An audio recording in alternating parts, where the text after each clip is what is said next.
మంత్రి గారు మూసి ప్రక్షాళనలు కావచ్చు, హైడ్రా తీసుకున్న నిర్ణయాలు కావచ్చు, ఇవన్నీ ఈ హైదరాబాద్ అనేది గ్లోబల్ సిటీ. ఈ గ్లోబల్ సిటీ మన ఎట్లాగైతే మన మెయిన్ గుండెకాయలు అంటే హైదరాబాద్, తెలంగాణ ఇన్కమ్ కావచ్చు, మనకు లేకపోతే మనకు ఒక సాంస్కృతిక పరంగా హైదరాబాద్ గుండెకాయలు అంటే అలాంటి అంటే రేపు వర్షాలు వచ్చో లేకపోతే విపత్తులు వస్తే మునిగిపోయే లేకపోతే మన విపత్తు జరిగితే ఏం మనం పక్కన ఉన్న కర్ణాటక చూస్తాం, కర్ణాటక బెంగళూరులో చూస్తాం, లేకపోతే తమిళనాడు చెన్నైలో చూస్తాం. వరదలు వస్తే మునిగిపోయి కొన్ని రోజుల మొన్న వాళ్ళు కార్లు దాపెట్టుకోవడానికి ఫ్లైఓవర్లు ఎక్కించిన సందర్భం చూసాం.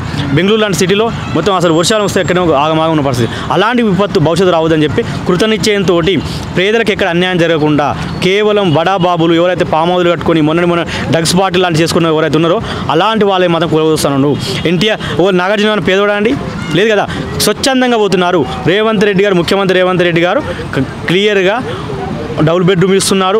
దాంతోపాటు ఒక కుటుంబం తరలి వెళ్తే ఎంత కష్టం తెలిసిన వ్యక్తిగా, సామాజిక చిన్న కుటుంబం వచ్చిన వ్యక్తిగా ఆయన కూడా 20,000 కూడా ఇచ్చారు. దాన్ని కూడా బాగా చేశారు. మొన్న ఏమంటారు కేటీఆర్, ఒకప్పుడు మేమే టాస్క్ ఫోర్స్ ఎన్ఫోర్స్మెంట్గా పెట్టిందే ఈ హైడ్రా, దాన్ని వీళ్ళు పాటిస్తారని చెప్తారు. వీళ్ళకి ఒక స్టాండ్ ఉన్నదా? లేదు కదా. ఇప్పుడు అయితే ఈ ప్రభుత్వం మళ్ళీ గత ప్రభుత్వం వస్తే ఆ మూసీల మీద మళ్ళీ రియల్ ఎస్టేట్ వాళ్ళు మళ్ళీ ఫ్లాట్లు అమ్మే అవకాశం ఉందంటారు. అలాంటి అవకాశం రాకుండా చేస్తున్నారు కదా. ఇది సామాజిక దృక్పథంతో సంక్షేమం కోసం, ఒక ప్రకృతిని కాపాడుకోవడం కోసం మాత్రం చేస్తుంది. వాళ్ళలాగా చెట్లు పెట్టి కేసీఆర్ ఆడ మొక్క నాటిని ఇడ మొక్క నాటిని రాసి ఆ మొక్కల చాటును ఎంత రియల్ ఎస్టేట్ వ్యాపారం చేసి తెలుసు మనకు. అలాగే చేయట్లేదు రేవంత్ రెడ్డి గారు. క్లియర్గా ఈ ప్రజలు మూసి పరివాహ ప్రాంతం ఉండే ప్రజలందరూ ఏ నిలువ నీడలేక అవకాశం లేక దిక్కుతో స్థితిలో మాత్రం ఉన్నారు కాబట్టి వాళ్ళకు ఒక గొప్ప అవకాశం కల్పిస్తున్నారు. అది కూడా ఆయన సామాజిక బాధ్యతతోటి ఒక ప్రభుత్వ పెద్దగా మాత్రమే చేస్తున్నారు తప్పితే ఎక్కడ కూడా ఆయన గొప్ప అని చెప్పుకోవట్లేదే.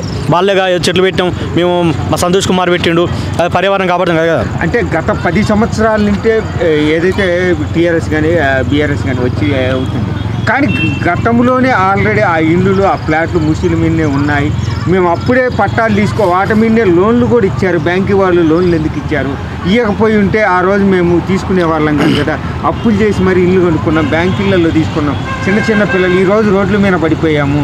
ఇటువంటి ముఖ్యమంత్రి మాకు అవసరం అని అడుగుతాం. కొద్దిమంది మాత్రమే బీఆర్ఎస్ ప్రేరేపిత, బీజేపీ ప్రేరేపిత వాళ్ళు మాత్రం ఒక మాట అండి మేము గుర్తు చేస్తాము. బీఆర్ఎస్ గవర్నమెంట్లో ఏంది మన శ్రీశైలం హైవే రోడ్లు లాంటి ప్రాంతాలకు కూడా రైతు బంధు ఇచ్చిన దాఖలాలు ఉన్నాయి కదా.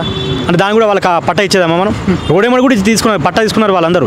పట్ట భూములు అని చెప్పి సృష్టించుకొని ధరణి పేరు సృష్టించుకొని వాళ్ళందరూ రైతు బంధు తీసుకున్నారు. వాళ్ళకి ఇచ్చేదమ్మా.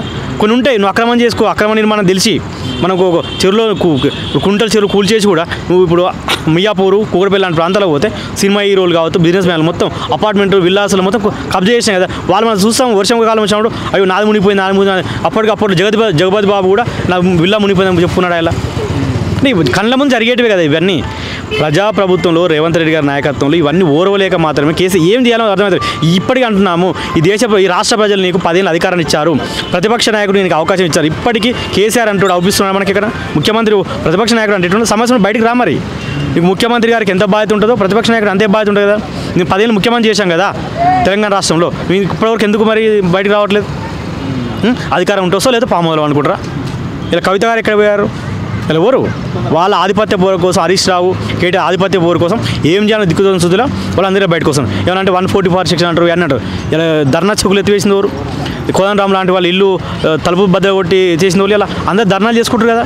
ఇదే యూనివర్సిటీ నిర్బంధించి ఇదే వేదిక మీడియా రాకుండా చేసిన వారు వీళ్ళే కదా. ఇలా మీడియా మాట్లాడలేమో, మేము ధర్నాలు చేయట్లేదా?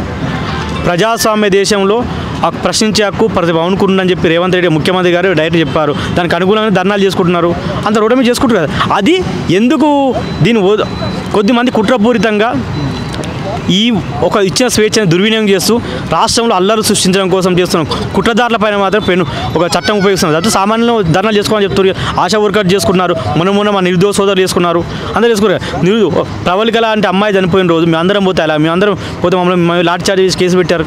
మొన్న 29 జీవో మీద ధర్నా ప్రశ్నించే హక్కు అందరికీ ఉందని చెప్పి రేవంత్ రెడ్డి చెప్తూనే ఉన్నారు. మొదటి నుంచి అదే పనిలో ఉన్నారు కదా. దీని పేరే అని చెప్పారు, ఎల్బీ స్టేడియం వేదికనే ఆయన ప్రమాణ స్వీకారం చేసినాడే ఇది ప్రజలు ఎన్నుకున్న విద్యార్థులు ఎన్నుకున్న ప్రజాప్రభుత్వం అని చెప్పి దానికి అనుగుణంగా పరిపాలన సాగుతూ ఉన్నది.